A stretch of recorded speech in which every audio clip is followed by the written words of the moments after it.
Hey y'all, this is Brown at I have Brown, and today we are going to be talking about the two-part storyline Masques, which took place in issues 6 and 7 of the book Spider-Man. Spider-Man was a book that was put out in 1990, and it was written and illustrated initially by artist Todd McFarlane. And so Todd McFarlane had his big success over at Marvel, in which he had worked on the art for the books The Amazing Spider-Man and The Incredible Hulk, both to great acclaim. And so he was given the opportunity to do his own solo book on Spider-Man. And so at this point in time, you had The Amazing Spider-Man, Web of Spider-Man, and Spectacular Spider-Man, and now Spider-Man. And so Spider-Man, under the hand of Todd McFarlane, was thematically and visually a much darker book than the other Spider-Man books. Like, there was definitely a more overt direction into the realm of horror.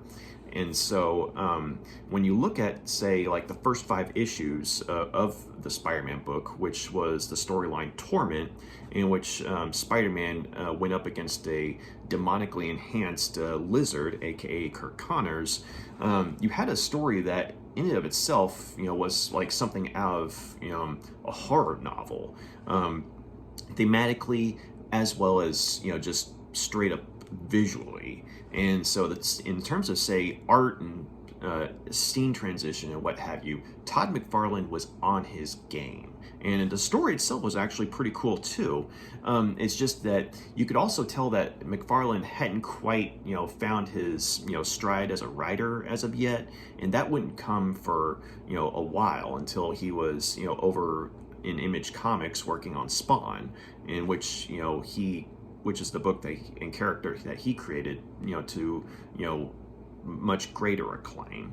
And so from Spawn onwards, McFarlane was actually a decent writer, but whereas at this point, while he was definitely a fantastic artist, writing is where, it's like the plots were good. It's just that, the dialogue and what have you could have used some improvements. Like maybe if he'd had an editor come in, to, make some suggestions, or maybe if he'd had, say someone to, do the dialogue for him, kind of like, Keith Giffen and J.M. DeMatteis over on Justice League. Keith Giffen, came up with the plots, and J.M. DeMatteis did the, dialogue. Maybe if there'd been something like that, I think that, the book would have been something that was legitimately good, as opposed to something that was decent but looked great, And so, because that's ultimately, I think, what the Spider-Man book was, at least when Todd McFarlane was working on it, because, visually it was amazing. But in terms of the, writing, though, that's where it tended to get bogged down. Not to the point where the stories were bad by any means. I mean, it's just that, it's like, if you like looking at comics, if you like looking at the artwork, you're going to get lost in the Spider-Man, stories. At least the Spider-Man book under the hand of Todd McFarlane. It's just that if you're also wanting, a well-written story, that's where you might be disappointed. And so, it's like, in some respects, you kind of had to turn your brain off, which you kind of already have to do anytime you're involved in fiction, or, whether it be watching a movie, TV show, or reading a book, but at the same time, you kind of want that happy medium of, when it comes to comics. You want something that looks good and is written well. And so this is a point where, the plot was, itself was actually not a bad plot, but, the dialogue needed some work. And so all in all, it's actually, in terms of McFarlane's work on the Spider-Man book, it was overall, a decent book. It's just that, looking back on it in hindsight, not the most well-written one, but man, it looked amazing. And so the issues that I'm going to be talking about are a two-part storyline in which Spider-Man goes up against a demonically enhanced Hobgoblin. the Philip McIndale version, and also for the first time makes the acquaintance of the then new character of Ghost Rider, more specifically the Danny Ketch version of Ghost Rider, which was an early 90s highly successful and highly popular character that was created by Howard Mackie and illustrated initially by Javier Saltrez and Mark Texeria. And so that book initially, was, rather successful, and its early issues sold like hotcakes. And so Ghost Rider was a pretty popular character. And so his appearance in this more horror-oriented book of Spider-Man actually makes a certain amount of sense, because you have this demonic anti-hero going up against a demonic villain, and Spider-Man caught in the middle, not necessarily wanting this guy's assistance, because in some ways he feels he's just as bad as the bad guys he's trying to take down. But before I get into the story itself, I do need to clarify a few things about this version of Hobgoblin. So the original Hobgoblin at this point in time was supposedly killed off in an issue of Amazing Spider-Man, and was seemingly someone close to Spider-Man, or at least someone that Spider-Man knew. And so at the time that this happened in the Spider-Man books, it caught everyone off guard, as far as the readership and everything. And so when this person was killed off, the character Philip McIndale stepped in to take his place. And so Philip McIndale was originally a mercenary who operated under the identity of the supervillain Jack-O-Lantern. And Jack-O-Lantern was introduced in the very last issue of the series Machine Man. But he would go on to be better known as, a Spider-Man foe. And so as, Jack-O-Lantern, he had some run-ins with Spider-Man, got involved in this mob gang war, and so somewhere along the way, though, after the supposed death of the original Hobgoblin, I believe it was the criminal mastermind known as the Foreigner, who ran this mercenary organization. He was the one who orchestrated the hit on the one who was thought to be the original Hobgoblin. And so after that happened, the Foreigner had it set up to where Philip McIndale would receive the Hobgoblin's equipment. And so for a short period of time, Philip McIndale tried to, make his mark as the new Hobgoblin. And so while he was certainly a ruthless mercenary, he didn't quite, have the skill set that the original Hobgoblin had with his equipment. And so he was easily defeated by Spider-Man and others time and again. And so then there was this company-wide storyline in Marvel Comics that was called Inferno, which involved a demonic invasion. And so I believe it was primarily in New York City that this happened. And so a whole bunch of books, and characters were involved in all this. But it was originally, I believe, an X-Men centered storyline, but it had far-reaching ramifications in other books, though, if that makes any sense. And so one of the things that happened in terms of, say, Spider-Man's involvement is that Philip McIndale was somehow able to come into contact with the demonic overlord that was one of the ones orchestrating this whole event. And so he made a deal with this demon, and as I understand it, he wanted to offer up his soul in exchange for the powers of a demon, because he figured, hey, if I have some legitimately demonic powers here, I'll be that much more powerful as a villain or a mercenary or what have you. And so this overlord was more than a little amused at this puny mortal's arrogance and pompousness at making this demand. And so he also kind of appreciated the guy's ruthlessness. And so he let he let Macadale keep his soul, but he not only gave him the powers of a demon, but the appearance of one as well. And namely, he actually turned him into a demon. And so what ended up happening was, Philip Macandale literally turned into a hobgoblin. Hobgoblin was literally a goblin or demon, kind of the same thing in this case. And he became a much more dangerous threat, for people like Spider-Man. But I believe it was in an issue of Doctor Strange in which something happened where Doctor Strange was able to weave this spell on Macandale to convince him that he was back to his normal self in terms of his physical appearance. Because I think one of the things that happened was it kind of drove him off the deep end, being turned into a demon.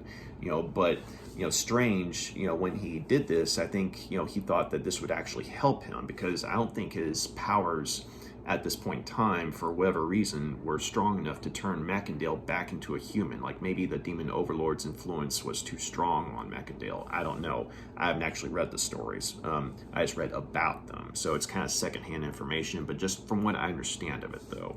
But anyway, so Doctor Strange, he worked a spell on Macandale, and so while Macandale was physically still a demon, he was convinced that he was human again, because like when he looks in the mirror and stuff, I mean, he sees him, it's like he saw himself as he used to be. But unfortunately, though, this kind of drove him even further off the deep end. And so you got this former mercenary who's got the body of a demon or goblin, and is convinced now that God has saved him. And so basically he goes on this one-man crusade in his mind, trying to go after people who he perceives as evil, or say demons, and like he starts seeing a lot of the I guess you could say the heroes in the Marvel Universe as demons at this point. And so he starts going after, people like Spider-Man and what have you. And so it's around this point in time that the storyline Masques, kicks off. And so where the story begins, Macandale has, kidnapped a whole bunch of innocent civilians, and he's got them in this, weird makeshift lair where they're all strung up in this, weird slimy webbing-like substance. I don't know what it is. I don't want to know. But, basically, he had, got it into his head that if he had gotten them off, if he got these people off the streets, he could convert them to, the Lord's ways, because for some reason, with him, his mind being as messed up as it is, he's thinking that he's on a mission from God. But unfortunately, though, he's also being hit with, all these, voices in his head.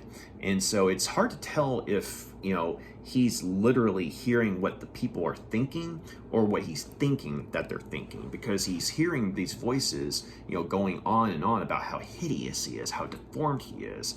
And so, he's telling them to shut up, and then he rips his mask off, because at this point he is wearing a hobgoblin, one of the hobgoblin masks, but he rips it off, to reveal, his demonically altered face.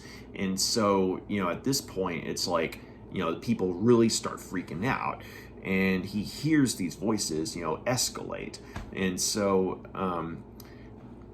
he's thinking that he looks normal, but at the same time, it's like, no, you look like a demon because you are a demon.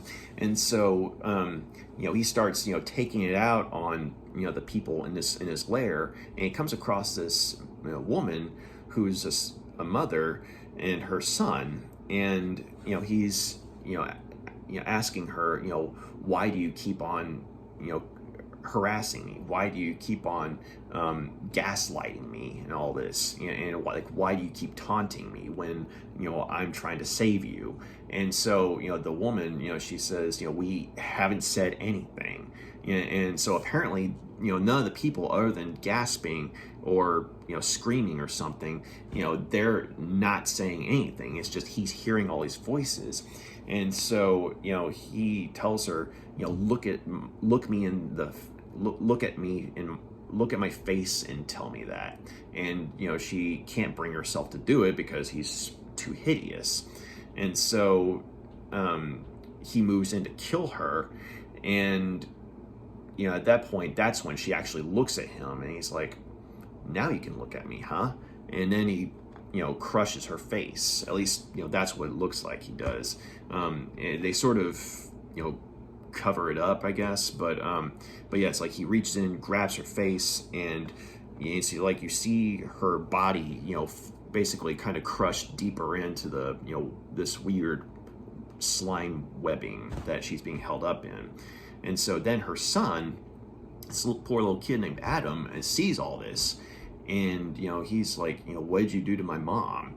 And so the Hobgoblin looks at the kid, and he's like, your mother's in heaven now, but you're looking at me. That means there's hope. And so the kid, I mean, he's terrified of all this, but when the Hobgoblin is basically talking all nice to the kid starts to sort of warm up to the guy. And so he believes Hobgoblin's lies about his mom being in heaven now. And so Hobgoblin takes Adam out of the webbing or whatever that stuff is, and tells him you'll be the first soldier in my army of light. None of these very few of these people here will live past this night, but you will, or something along those lines. And so he takes Adam on his glider with him and flies off, and he throws a pumpkin bomb into his lair, and there's this massive explosion which kills 12 people, but 15 are left alive but horrifically disfigured by Hobgoblin. And according to Hobgoblin's words, these are the people who he's left his mark on, who will further testify to his truth. And so so this actually makes the news, and you got the authorities investigating, and then you got pushback from the media on, say, the heroes themselves, because some of the people in the media are saying, well, why aren't the heroes having a firmer grasp on the villains that they battle, and because they feel like in some way the heroes have contributed to incidents like this, where the villains go insane and kill or otherwise maim a whole bunch of people that had nothing to do with them. And so at this point you have a throwaway line of the Fantastic Four making a statement to the media that Spider-Man will be the point man in trying to find the Hobgoblin, and if he needs any assistance from them, they'll provide it.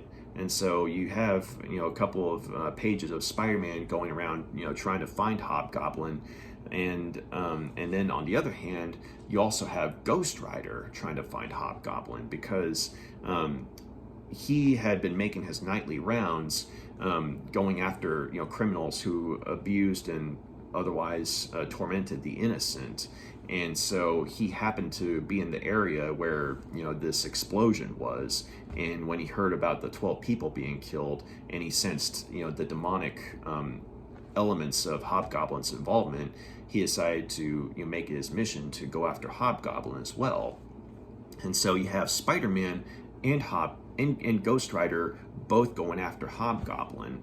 And so once they eventually catch up to him, once they get the information they need from people who know where Hobgoblin went to ground, basically, they're caught in a situation where neither of them are wholly prepared, because on one hand, this is, a Hobgoblin that, Spider-Man is not used to. I mean, he tangled with him when he was demonically altered, but at the same time, this is the first time that I believe that he's gone up against him since Doctor Strange worked that spell on him.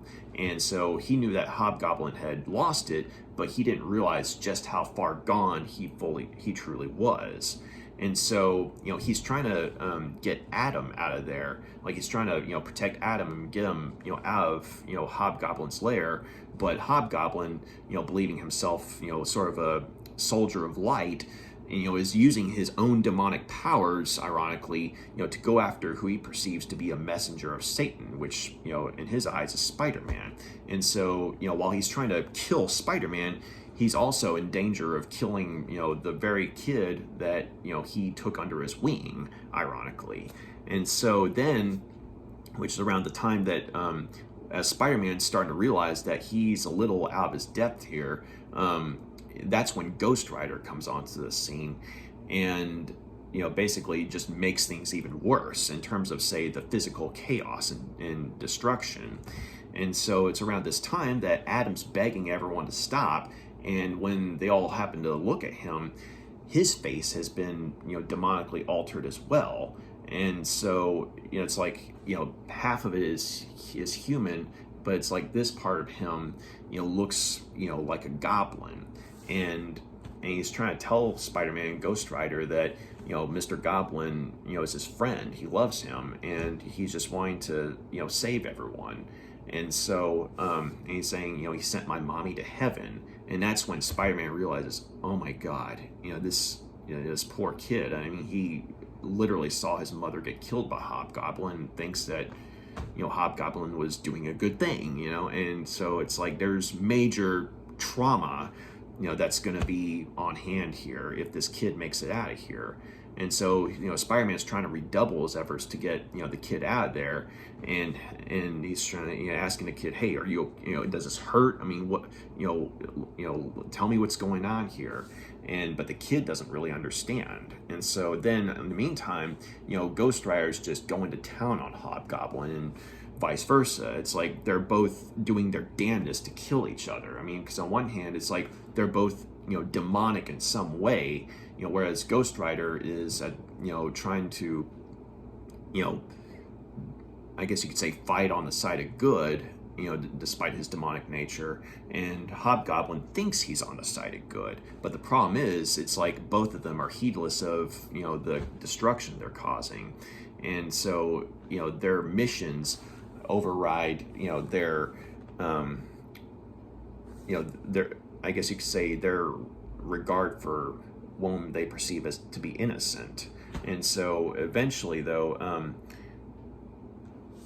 that gets to a point where Ghost Rider runs, Hobgoblin down, with his motorcycle in a moment where Hobgoblin was distracted. He actually had Adam in his arms, and basically, he's praying to who he thinks is God, and the two of them are about to go off somewhere else, so they can continue Hobgoblin's mission of light and mercy. At least that's the logic that Hobgoblin has. And so Spider-Man at this point, he's been put under the ringer. I mean, he's hurt pretty bad, but then he sees Ghost Rider charging at Hobgoblin with his motorcycle, and he's telling Ghost Rider to stop because he not only is he going to more than likely kill Hobgoblin, but he's also going to kill the kid if he does this. But Ghost Rider doesn't stop, and he just slams right into Hobgoblin at full speed, and this ends up throwing Adam away, where he nearly gets killed. And Spider-Man is thankfully able to save him, but the kid's hurt pretty bad, to the point where he's unconscious. And his last word before he loses consciousness is "mommy," and that just sets Spider-Man off.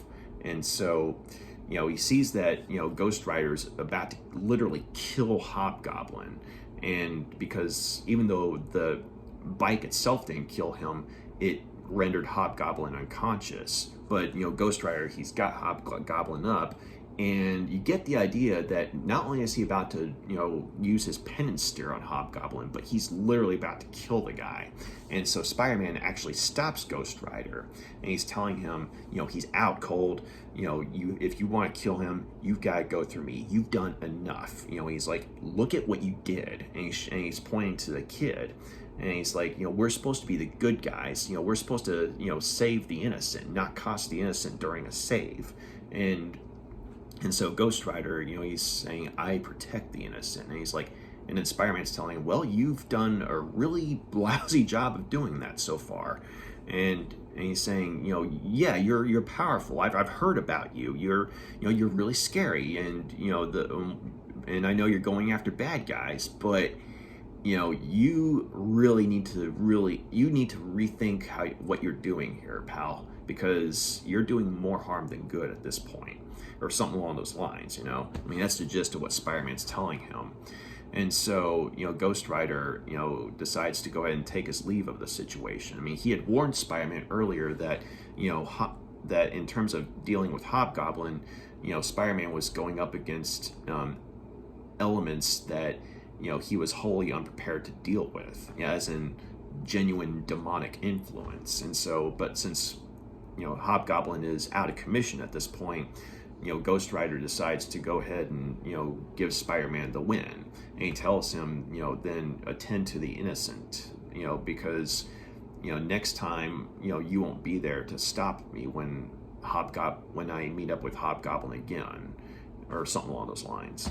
And so, as Ghost Rider goes off, into the night, Spider-Man's left holding the kid, and he goes on this little monologue about how sorry he is that, this poor kid got caught up in all this, and he's hoping that, they can at least find the kid's father, because, the kid's going to need all the family and all the help he can get. And so, and he knows that there's going to be some, childhood trauma from all this, and he's hoping that, the kid will be able to get the help he needs and be a better man, because of all this, or despite all this. And so, all in all, okay, the story itself is actually not a bad story. In terms of, say, the artwork, just visually, it looks amazing. This is a very dark story. And the plot itself is actually, pretty good. And I like how, you have, all these dark elements at play here. You have a darker side of Spider-Man, or at least his world, and then you have, a legitimately, demonically transformed foe, and then you have a demonic anti-hero all thrown into the mix, and you have Spider-Man, being the one character who's genuinely heroic in all this, and trying to do his damnedest to, protect, the innocent kid. And so you also feel a genuine sense of sympathy for Adam's situation, because you just know that, take all the, superhero and supervillain elements out of the book, and you have a kid who's being, abducted by what is essentially a cult leader, or would-be cult leader. And so you know that if this were a real-life situation, taking the fantastical elements out of play, you know that would result in some childhood trauma. So now, throw all those elements back in. This is the Marvel Universe. Yeah, this is going to be something really messed up for the kid. Because I don't know if Adam ever turned up in any other stories after this, but just imagining all, what would happen. Say, like he tries to, move on with his life, and if they ever find the kid's father, that he's going to need all the medical or as well as psychiatric help that he could get. And so you really feel sorry for Adam in this story. And I do like how Spider-Man was trying to convey the message that we're supposed to be the good guys, as in him and Ghost Rider. Like, we're supposed to be the good guys. We're supposed to protect the innocent, not cause more harm to them, when we're going after the bad guys, because Spider-Man knows that there's bound to be collateral damage, but he tries to avoid situations, where collateral damage does happen, or if it does happen, he tries to go out of his way to, prevent loss of life and what have you. At times, allowing for, say, a supervillain to get away. But on the other hand, or at the very least, maybe ambush him. But on the other hand, you have Ghost Rider, who at this point in his appearances was single-minded in his mission of vengeance, for the innocent. And oftentimes what would happen is, someone innocent would already be killed or hurt, and then, the spilling of innocent blood basically summoned Ghost Rider or triggered Danny Ketch's transformation into Ghost Rider. And so it would be after someone's been hurt or killed that Ghost Rider would mete out his justice on them. And so, yeah, it's like I liked these elements in terms of the story. And Hobgoblin here, looked, at least as far as Philip McIndale as Hobgoblin goes, looked horrifying. I mean, and was probably at his most dangerous in terms of, say, being straight up insane, as well as legitimately having the powers of a demon. So that insanity with that much power makes for a very dangerous villain. And just the idea that he was randomly snatching people off the street and imprisoning them in his makeshift web slimy lair, wherever that place was. I mean, the fact that he was, doing that, and these people were, turning up as missing persons until their bodies were found in the explosion, or the ones that were alive were all demonically altered. I mean, that's some pretty scary stuff. And I remember it's like when I was younger, and reading comics and what have you. I mean, there were some darker stories I would read for sure. I mean, Kraven's Last Hunt. I mean, hell. But at the same time, it's like, hey, it's still all fun games. It's comic books, superheroes, and fighting bad guys and all that stuff. But then it's not until you're older that you realize that despite all the brightly colored elements or all the fantastical elements, the Marvel Universe could be a very terrifying place. And so, I mean, under the hand of Todd McFarlane, it's a very firm reminder of that, at least within, Spider-Man's world. And so, I mean, yeah, there's a few wisecracks here and there because, I mean, it's Spider-Man, but at the same time, this is not a happy story. This is not something with a happy ending. And so, yeah, it was just a reminder of how dangerous the Marvel Universe could be. And so, okay, on the downside, though, as I mentioned before, Todd McFarlane was still kind of struggling as a writer. Like, I mean, art-wise, he was on his A game. Plot-wise, he had something good, but scripting, that's where I think at this point in his career he needed some help. But I mean, there were some elements where it's like you have the little soapbox moments, where Spider-Man's making his speech about we're supposed to be the good guys, blah blah blah blah. Which, I mean, it's something that needs to be said, and it's a good point. But there are times where Spider-Man, it's hard to tell if he's doing a monologue or a soliloquy, because it's like monologue, it seems like he's talking to the Ghost Rider, but then there are points where it's like he keeps on talking after Ghost Rider's gone, and not just thought bubbles, but actually verbalizing stuff. And I know he's like kind of talking to Adam, but Adam's out of it, like he's unconscious, and so he's not hearing anything. And so I feel like in some instances, maybe someone could have stepped in and say, hey, Todd, this is a good point and everything, but I think, you kind of, make it have a little more sense where, instead of him just randomly saying all this stuff when no one's there to listen or awake to listen, maybe just have him think it, that kind of thing. Like, that would have, probably helped things make a little more sense.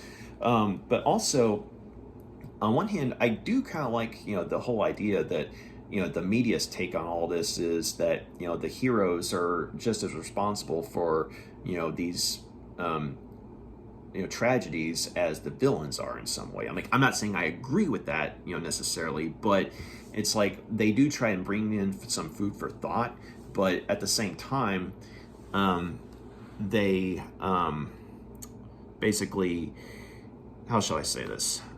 They bring this element in, and it's very brief, but then it's sort of one and done and off you go.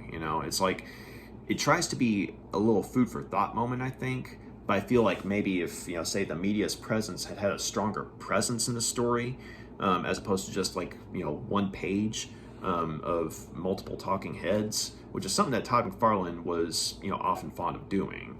I think maybe you might have picked that up from, say, Frank Miller's The Dark Knight Returns. But I feel like that, maybe if there'd been like a similar approach wherein the talking heads were a constant element in the story. I'm not saying like every single page, but if they appeared more than once, with the running theme being, are the heroes just as responsible as the villains for, the loss of life or, maiming of the innocent civilians caught in the crossfire.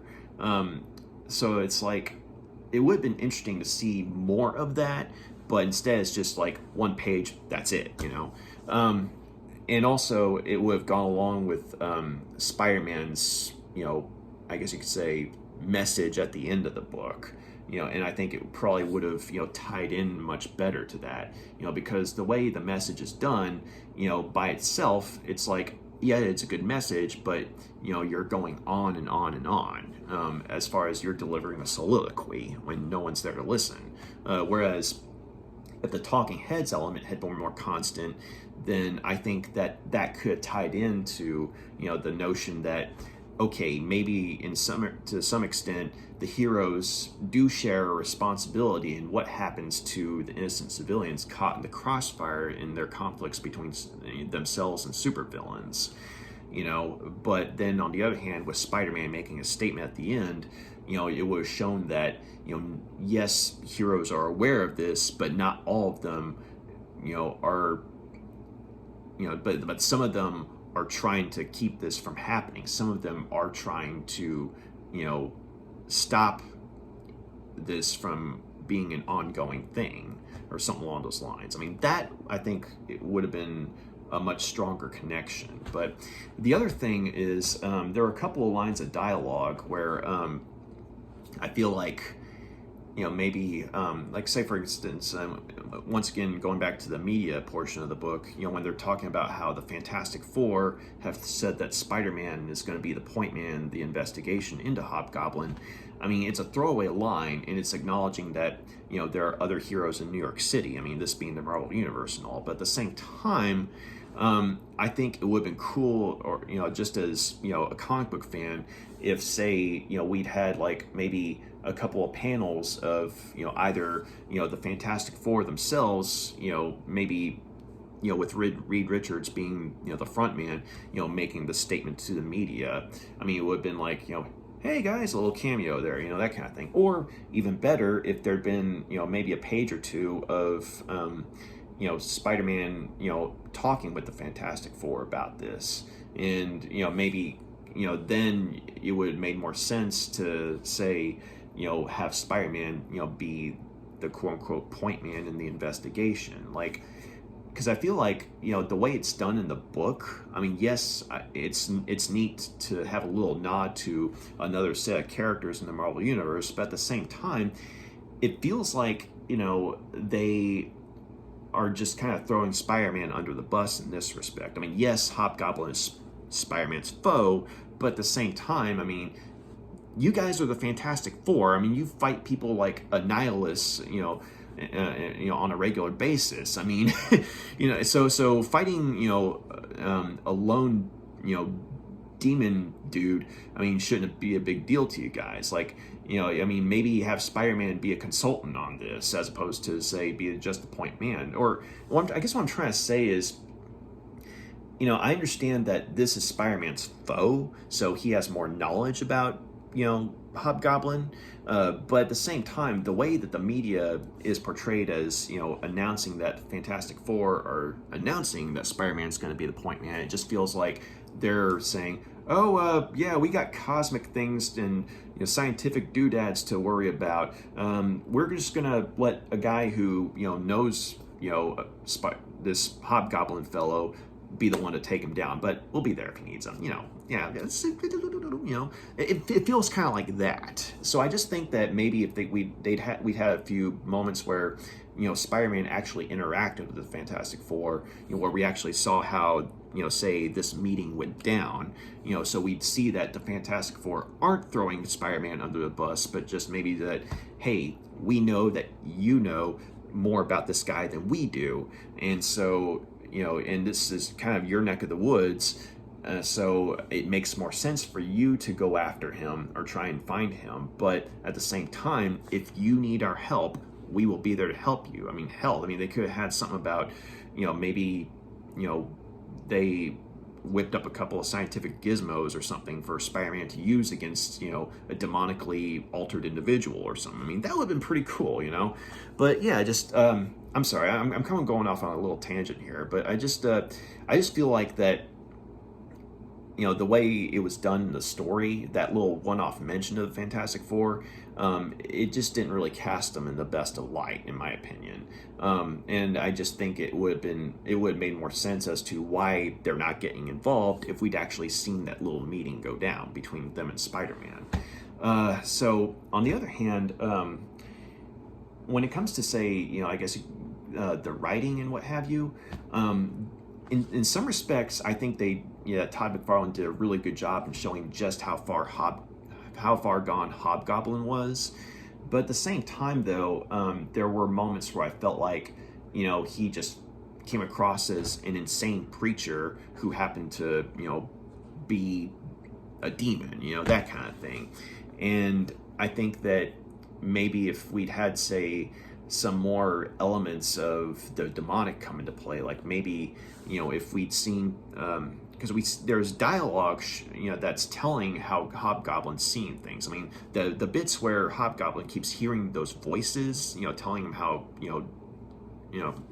how he's deformed and all this stuff. That stuff was actually pretty creepy. But, maybe if we'd actually gotten some visual moments where, we literally see how Hobgoblin sees things, maybe, whenever Spider-Man was attacking him, maybe he could have seen him as like this, demonic, 8-armed, human spider or something like that. Or when Ghost Rider came onto the scene, like he's saying that, that the demon has summoned, Satan himself, the demon being Spider-Man and Satan being Ghost Rider. And so it's like, okay, yes, we know that, from what's being said, that Hobgoblin is batshit crazy, but at the same time, I think it would have been really cool if, say, just from an art standpoint, we'd gotten to actually see how Hobgoblin sees these guys. And so, that would have definitely been given, Todd McFarlane some, opportunities to, do some really cool artwork for sure. And also I think, it would have been better for, say, readers who weren't wholly familiar with Hobgoblin's situation. Like, let's say, for example, you're at a comic shop and you see these books and you pick them up, and Spider-Man is, you might know who Hobgoblin is, okay, who Ghost Rider is, yada yada yada.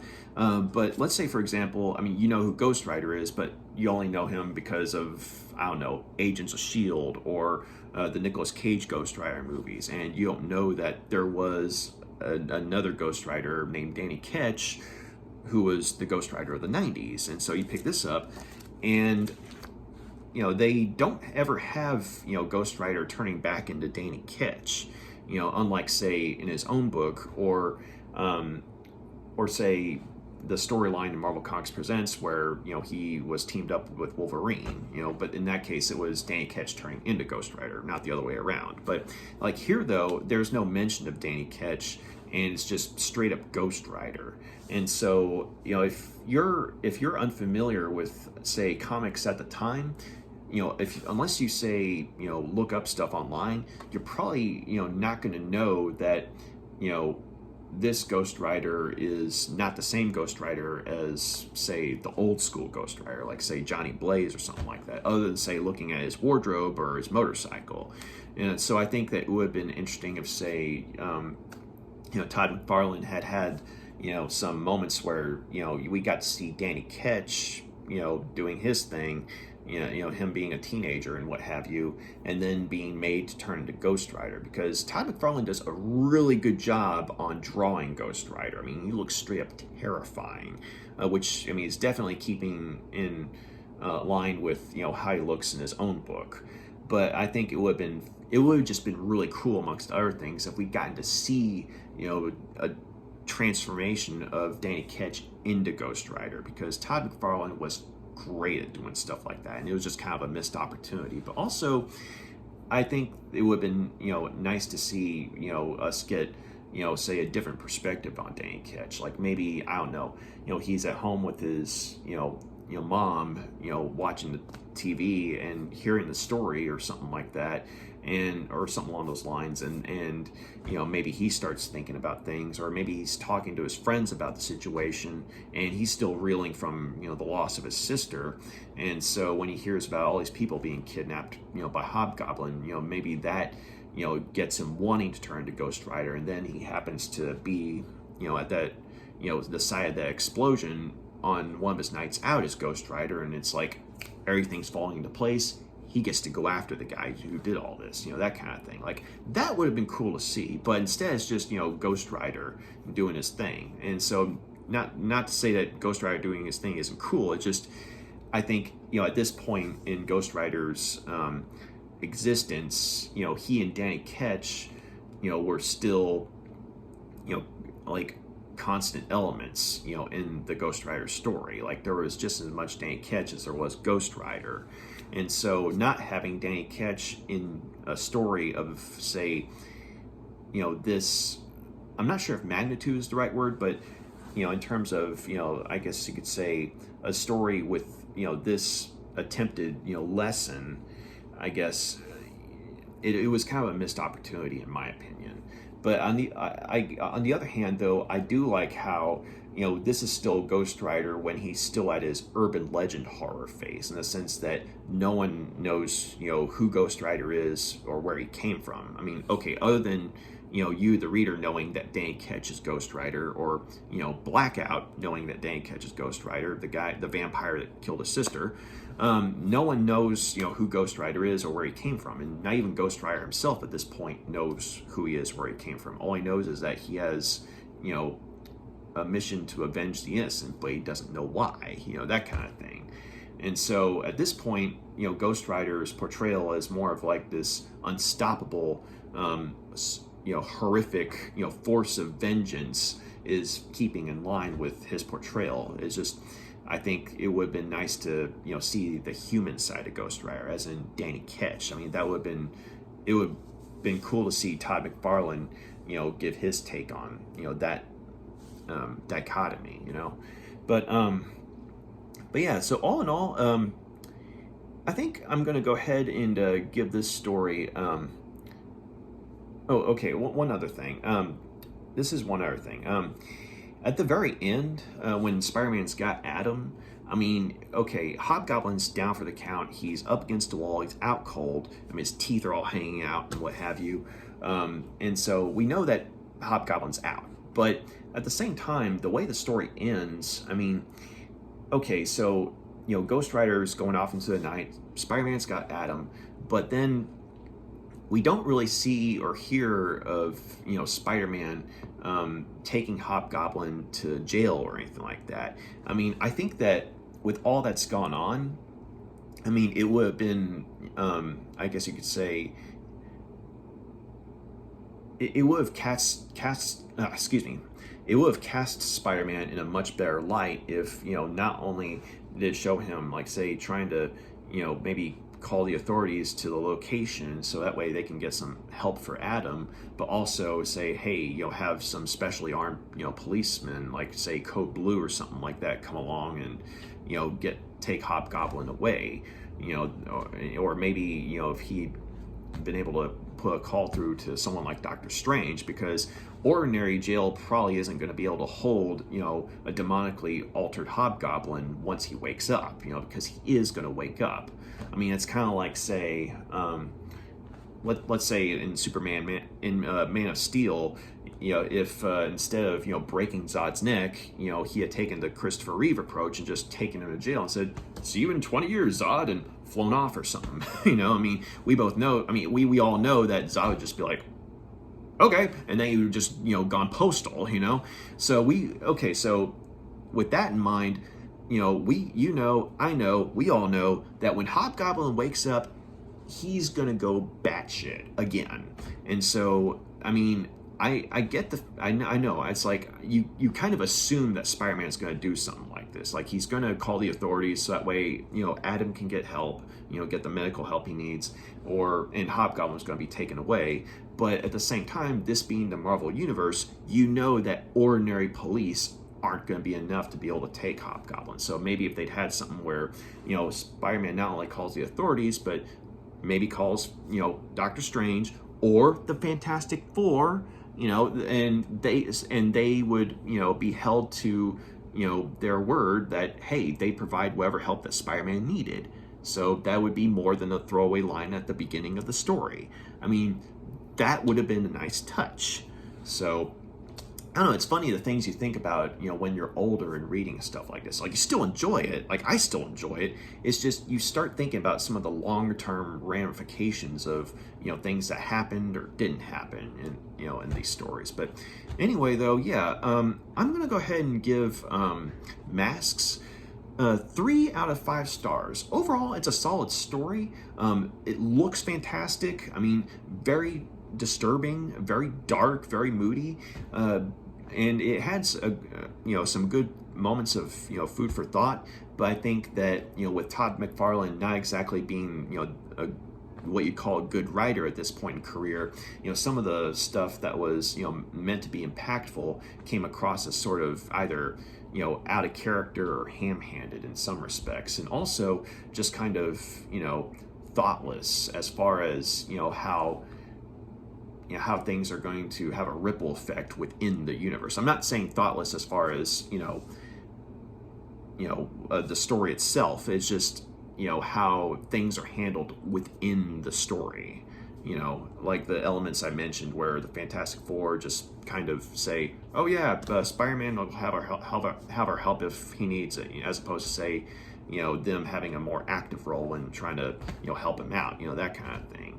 But yeah, overall though, it's just you look at a story like this and it's more art centered than writing centered for sure. So if you're more a comic book needs to look good, more than it needs to be written well, this is a cool book. But if you're more along the lines of it needs to look good, but also needs to be written well, then you're kind of going to be disappointed. I mean, I know it depends on, you, but like me personally, I mean, I still like the story, but I think it could have been better if the writing had been better, because the story itself is a good story. It's just not very well written in terms of dialogue and, characters' actions and what have you.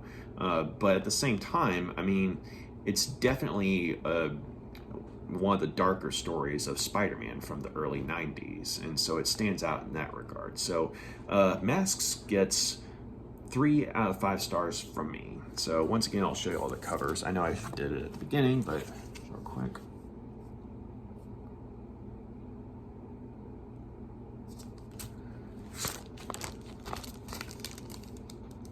And 6. So yeah, that was Masques. Thank you very much for taking the time to check out my review. I hope you like what you see here, and if you do, please feel free to like and subscribe.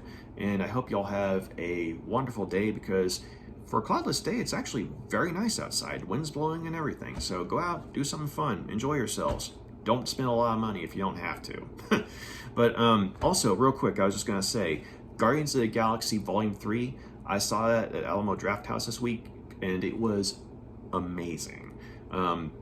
If you've seen the other 2 movies, definitely check this one out. I'm just gonna say it's a great way. It's a good send-off for the original team. So, Guardians of the Galaxy Volume 3, see it on the big screen. It is worth it. So, y'all have a good day. Take care. Bye.